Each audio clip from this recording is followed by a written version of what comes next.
So I would love to know how you got this. My grandfather was a superintendent of the grounds at an estate in Gloucester, Massachusetts at Eastern Point.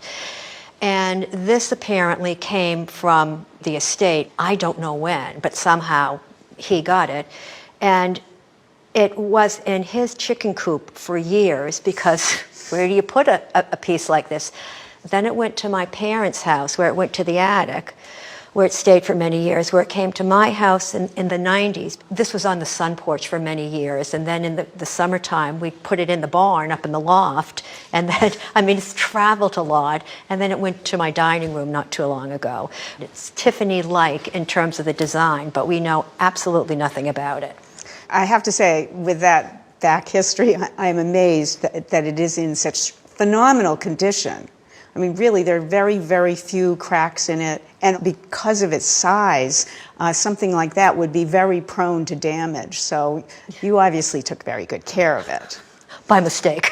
This is an interesting piece because, yes, it's not signed, but it is signed in its own way, because the type of glass that you see, particularly the background glass, was made at Tiffany. It's a geometric shade. This almost mimics like an Aztec design around the edge. This thing is really huge. Massive. And it's massive. And it's something that wouldn't be in full production. Based on the size alone, 33 inches in diameter, I'm shocked at how big it is. Yeah. What's interesting about it is looking at the hardware. Some of it's Tiffany and some of it's not. The sockets are attached to arms and that half ball and the pipe that goes up to the top.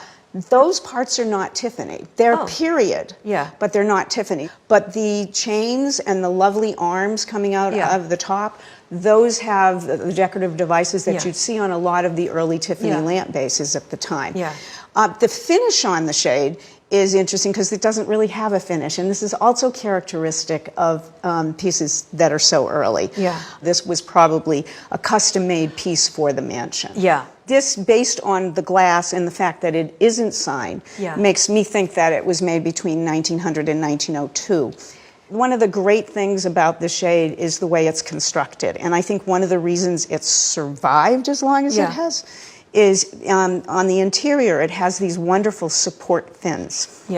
And in typical Tiffany fashion, they are placed in such a way that they are not obscuring any part of the glass, but yet it lends the support to the shade. They follow, like, the lines here, and then when it gets here, it zigzags over here and moves this way where the hook was placed. So it was very artfully done, and that's the thing about Tiffany. The attention to detail points in every direction that this was made by Tiffany. Oh, wow. Even with no signature.